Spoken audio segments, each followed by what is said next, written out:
اللہ تطمئن القلوب۔ صدق اللہ العلی العظیم۔ میرے محترم، دنیا کے اندر ہم جب سے پیدا ہوئے ہیں اور جب سے اپنا ہوش ہم نے سنبھالا ہے، یعنی اپنے آپ کو پہچاننے کے لائق جب ہوئے ہیں ہم، تو اس وقت سے اپنے مرنے تک ہر لمحہ ہر ایک کام میں اپنا سکون ڈھونڈنے کی کوشش کرتے ہیں۔ سبحان اللہ، بے شک۔ کچھ بھی کریں ہم، چاہے یہاں کمائیں یا باہر کمائیں، چاہے یہاں کام کریں باہر کام کریں، پوری زندگی اسی لیے تاکہ ہم سکون حاصل کر لیں، ہمارے بچے سکون حاصل کر لیں، ہمارے گھر والے سکون سے رہیں، یہاں تک کہ پوری زندگی انسان اپنی باہر کاٹ دیتا ہے۔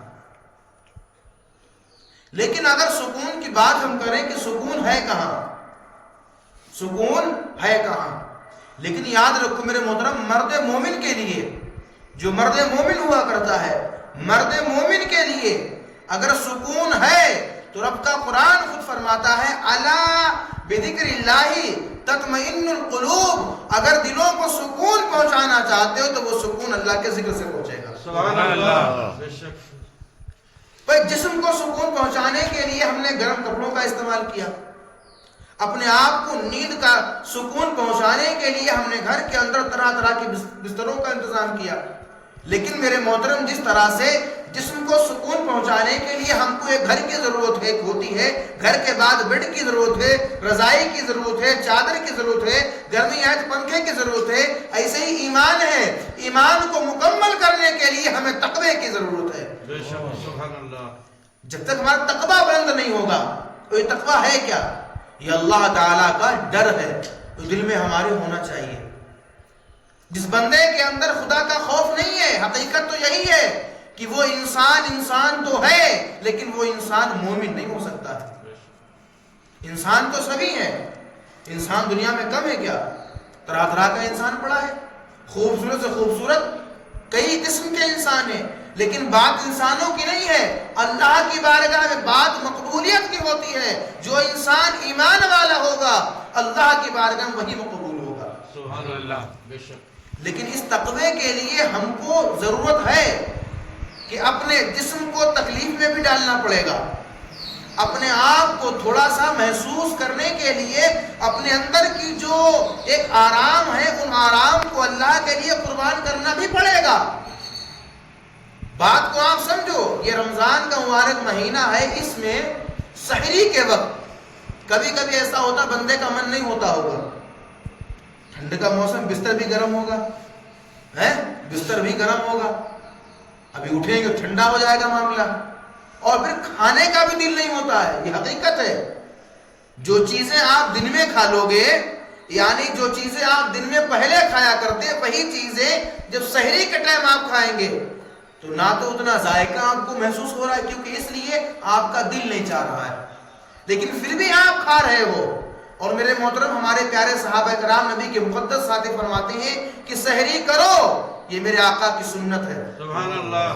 دل نہیں چاہ رہا، دل کی بات ہی نہیں یہاں پر ہے، آپ کا دل نہیں ہو رہا وہ الگ چیز ہے، لیکن دل کو قربان کرنا، آرام کو قربان کرنا، دل نہیں ہے پھر بھی جاگنا، دل نہیں ہے پھر بھی کھانا، دل نہیں ہے پھر بھی اس کے لیے روزہ رکھنا، یہی تو ایمان کا کامل درجہ ہے۔ جب آپ کرنے لگو گے تو دل کم بخت ایسی چیز ہے، دھیرے دھیرے یہ بھی لگ جائے گا۔ اور میرے امام فرماتے ہیں اے رضا ہر کام کا ایک وقت ہے، اے رضا ہر کام کا ایک وقت ہے، دل کو بھی آرام ہو ہی جائے گا۔ بے شک، سبحان اللہ۔ دل کو آرام، شروع میں دل بھٹکے گا کیونکہ دل کے اندر تمام حالات موجود ہیں، اور یہ دل اگر کہا جائے تو اسی کے اندر آتا ہے نفس بھی، اسی کے اندر آتا ہے نفس بھی۔ آپ نے کہا میرا دل چاہ رہا ہے، میرا جی چاہ رہا ہے، میرا من ہو رہا ہے، تو یہ تمام باتیں نفسیاتی طور پر ہوتی ہیں۔ اگر تمہارا نفس تمہیں برائی پر لے کے جائے تو تمہیں یہی کہنا چاہیے کہ میرے مولا تو ہی ہے جو مجھے برائی سے بچا سکتا ہے، ورنہ ہماری تو کوئی اوقات نہیں ہے، ہماری تو کوئی اوقات نہیں ہے۔ بلکہ میرے مفتی اعظم ہند فرماتے ہیں کہ میرے اعمال کا بدلہ تو جہنم ہی تھا، میں تو جاتا میرے سرکار نے جانے نہ دیا۔ سبحان اللہ۔ تو دل تو ہمارا ہمیشہ ہی جائے گا کہ جب مستی ملے سکون ملے، لیکن اسی سکون کو قربان کرنے کا نام، اسی سکون کے ساتھ اللہ کی بارگاہ میں جھکنے کا نام ہی مرد مومن کہلاتا ہے۔ سبحان اللہ۔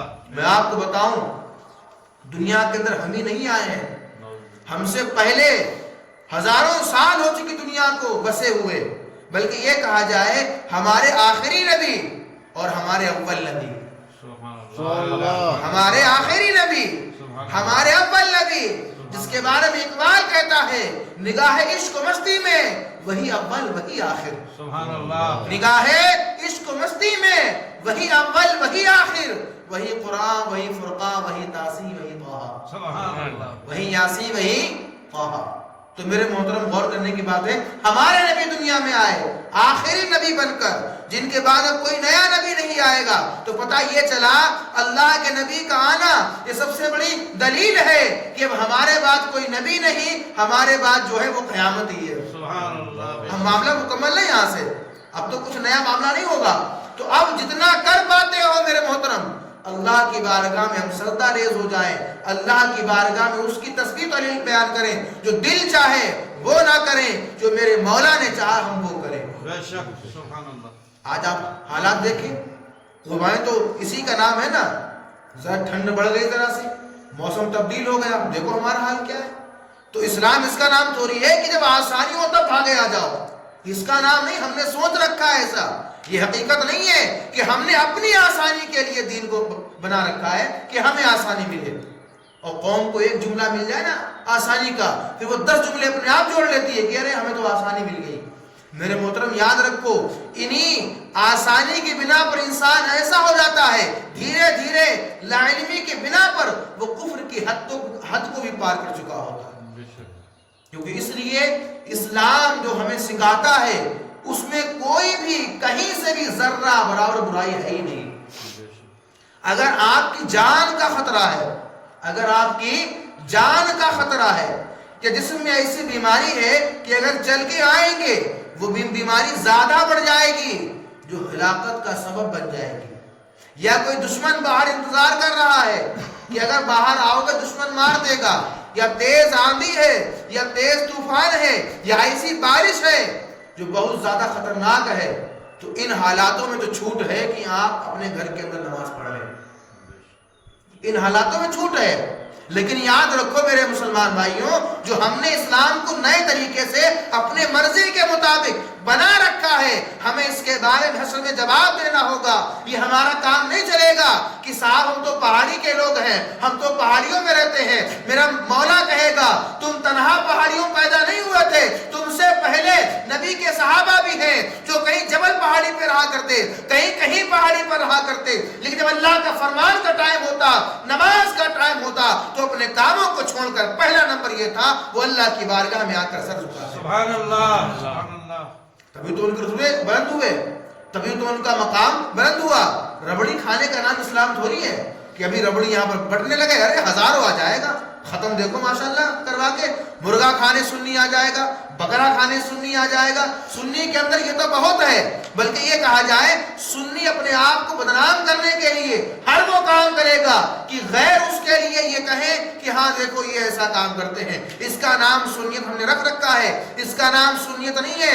سنیت کسی کا نام ہے تو غوث اعظم کے غلاموں کا نام ہے، سنیت کسی کا نام ہے تو صدیق اکبر کے غلاموں کا نام ہے، سنیت کسی کا نام ہے تو میرے نبی کی شریعت کو سنبھالنے والے کا نام سبحان اللہ۔ سبحان اللہ۔ اسی کا نام سنی ہے۔